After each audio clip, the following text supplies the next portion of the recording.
एक बार फिर से सोच ले अमर, ये तू ठीक नहीं कर रहा। मुझे क्या करना है ये तो मुझे मत बता बे। अब तू देख इस बार मैं इसे जुए में कैसे हराता हूँ। अमर पूरी तरह नशे में चूर था और गुस्से में आकर अपने घर को दांव पर लगा देता है, लेकिन इस बार वो जुए में अपने घर को भी हार जाता है। घर पर उसके दोनों बच्चे अनु और रोहित पढ़ रहे थे। उसकी पत्नी रमा सिलाई मशीन पर कपड़े सिल रही थी। तभी कुछ लोग उनके घर पर आकर उनका सारा सामान बाहर उठाकर फेंकने लगते हैं। ये देख बच्चे और रमा घबरा जाते हैं। ये आप लोग क्या कर रहे हैं? रुक जाइए। तेरा पति अमर इस घर को जुए में हार चुका है रे। चल अब जल्दी से इस घर को खाली कर। मुझे शाम तक ये सारा घर खाली चाहिए, समझी क्या? ये सुनकर तो रमा के पैरों तले जमीन खिसक जाती है। अमर जानता था कि वो घर अब जा चुका है, इसलिए वो घर वापस ही नहीं लौटा। बेचारी रमा अपने दोनों बच्चों के साथ उस घर से निकल जाती है। इससे तो अच्छा होता मेरे माँ बाप ने मेरी शादी किसी लंगड़े लूले से कर दी होती।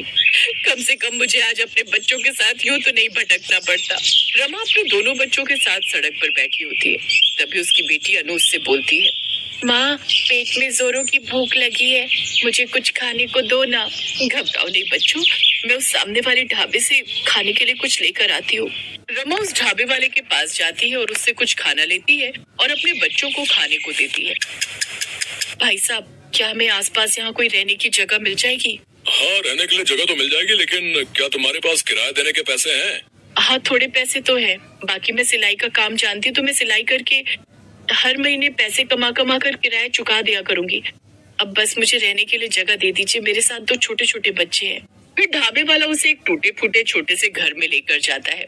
देखो बहन जी, ये रहा कमरा, लेकर 1000 लगेंगे। इस छोटे से कमरे के 4000? भाई साहब मैं एक गरीब औरत हूँ, आप कुछ तो सोचिए। देखो जी, अगर तुम इतना किराया नहीं दे सकती तो कोई बात नहीं, और भी बहुत से लोग हैं जो इसके लिए तैयार हो जाएंगे। अब रमा के पास और कोई उपाय नहीं था, इसलिए उसने 4000 में वो कमरा किराए पर ले लिया।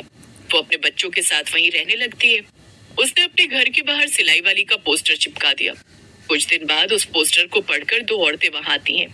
क्या आप सिलाई करती हैं? जी हाँ। देखिए अगले महीने हमारी ननद की शादी है तो हमें काफी सारे कपड़े बनवाने हैं, लेकिन तुम एक महीने में इतने कपड़े सिल तो दोगी ना? हाँ हाँ आप चिंता मत कीजिए, मैं सब कपड़े सिल दूंगी। आप मुझे नाप दे दीजिए और आपके आस पड़ोस में भी किसी को कपड़े सिलवाने हो तो मेरे पास भेज देना। मुझे पैसों की काफी जरूरत है। वैसे एक सूट की सिलाई की कितनी कीमत लेती हो? ज्यादा नहीं दीदी, बस 250 रुपए। अरे वाह, दाम तो बहुत सही है। ऐसा करो तुम हमारा नाप ले लो और ध्यान रहे अच्छे से सूट सिलोगी तो मैं और भी ग्राहक लेकर आऊंगी। हाँ।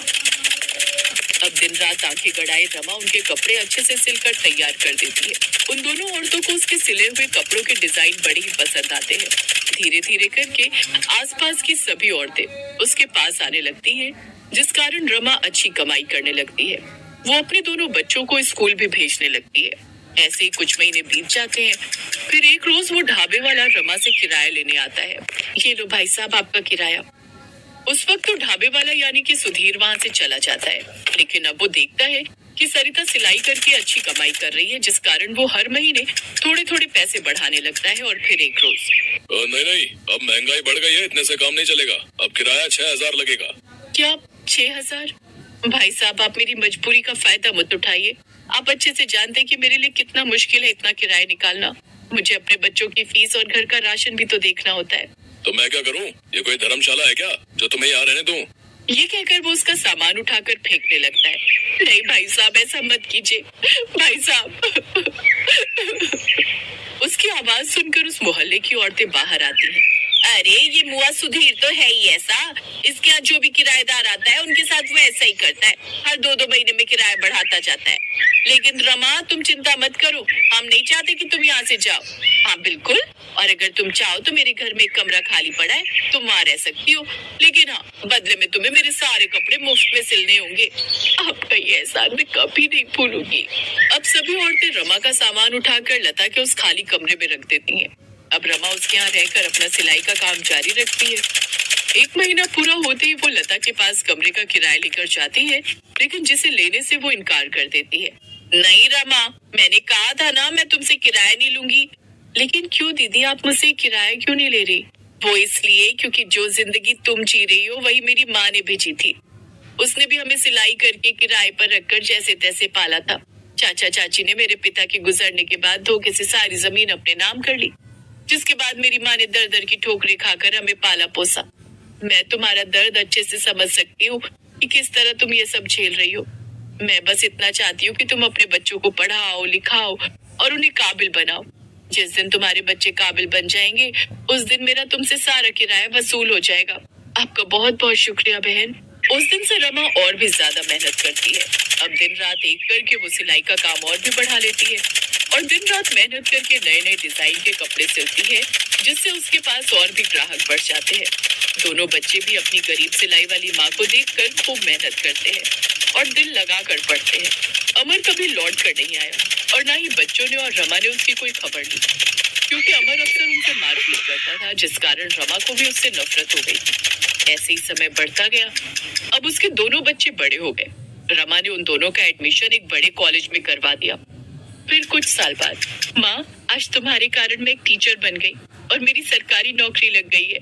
और माँ, मैं एक बड़ा वकील बन गया। अब हमारे बुरे दिन खत्म हो गए माँ। चलो, अब हम खुद का बड़ा सा घर लेकर उसमें रहेंगे। नहीं, लता बहन ने हमारे लिए बहुत कुछ किया है। मैं उन्हें इस गांव में यूं अकेले छोड़कर नहीं जा सकती।